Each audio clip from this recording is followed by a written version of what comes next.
Hey guys, 22 Plinkster here. I'm here in Wyoming on a special prairie dog hunt with the guys from Blue Heron. Smith & Wesson has been nice enough to put on this show, and other sponsors such as Champion and Federal and Hornaday and Bushnell. Been a ton of them. We've had a blast out here.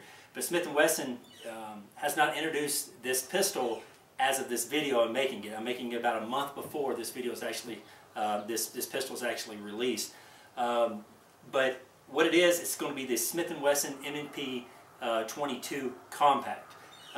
You're all familiar now with the Smith & Wesson M&P 22. This is, of course, made by Walther in Germany. Made by Walther in Germany. And this one right here is made by who? It's going to be made by Smith & Wesson right there in Springfield, Massachusetts. All right, so I forgot to introduce, this is Matt with Blue Heron. He was nice enough to invite us guys out here on this prairie dog shoot and show us this this cool little pistol. Can you tell us a little bit more about this pistol? Yeah, 22. We're excited to have this out. It's the first viewing of this new compact pistol from Smith & Wesson. 22, as you well know, is a great caliber. Yeah, I'm kind of biased though. Just a little bit. It's a lot of fun. Everybody enjoys shooting it. No matter what your background is, 22 is just a lot of fun, really, that's it. So Smith & Wesson, as you pointed out, we had a first generation pistol made by Walther, the M&P 22. This year we're introducing an M&P 22 Compact. It has basically the same look and feel, but there's some subtle changes that Smith & Wesson made internally and on the overall design features that I personally think makes it a much better handgun for that tactical shooter, that recreational shooter, somebody who is looking for a full-size M&P scaled down into a 22 long rifle. Yeah, and I've had the opportunity to shoot it the past couple of days. You know, as small as it is, a lot of times for people who don't shoot a lot, a smaller pistol is kind of hard to shoot. Okay, you got the short sight radius, you know, and plus this being striker fire, the trigger is really not all that bad.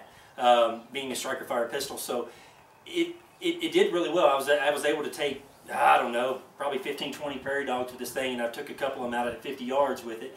It's a great shooter. It's a great shooter. It does have adjustable sights on it, and when we got out there, I hadn't had it sighted in. It was shooting about 20 feet high over some of the prairie dogs, but once I put it on paper and got it sighted in, it was a really good tack driver. So, but you know, when you look at the two guns, as you pointed out, very similar in style, but we've reduced the overall barrel length. So as you talked about on the sight radius, now you're going to a barrel length that's about 3.56 inches. So even though it's shortened that sight radius, what Smith & Wesson done is I've really liked is on top, you have some nice drift adjustable, easy to operate white dot setup. So very clear. On the standard gun, it was just a black dot sight. There were no white dots. So that's going to make it much more M&P style. What I really like about this gun was when you hold it in your hand, you pointed out, is the feel of it. Yes. I'm sure a lot of your fans and viewers are familiar with the Shield, and to me, this is a 22 version of the Shield. Awesome.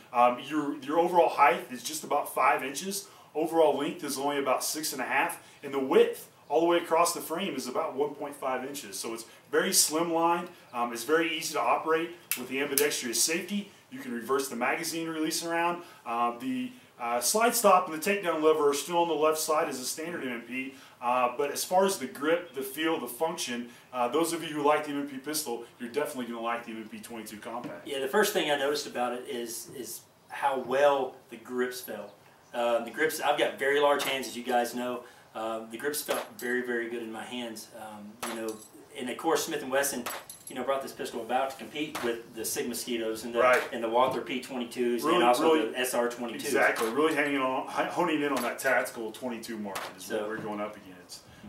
You know, carbon steel barrel, aluminum alloy frame, and that high strength polymer, aluminum alloy slide and the high strength polymer frame. So extremely lightweight. That gun, as it sits, is only going to be about 15 ounces. Then when you go ahead and load up your 10-round magazine, you're only going to be about 17 or 18 ounces. Awesome. So fits well, carries well, and just a great plinking gun. No pun intended. Well, do you know the MSRP? MSRP is going to be like about $389 once it hits. That's going to be Smith's MSRP. So we all know once we see that on the dealer level, that can fluctuate a little bit. But that's about what you're looking for out of the box. It's going to come with two 10-round magazines. Right now, that is the only magazine that is going to be available. As you can see from the Walther, is a little bit different as far as the stainless steel construction, and then you can actually count on both sides of the pistol. Very easy to load, and as you probably saw this week doing some quick shots, it just functions very well, and whatever brand of ammo you're using. Yeah, I was using Federal Champion ammo, the same, you know, blue box ammo that I always use, and I I've probably put 500 rounds through this pistol in the past couple of days.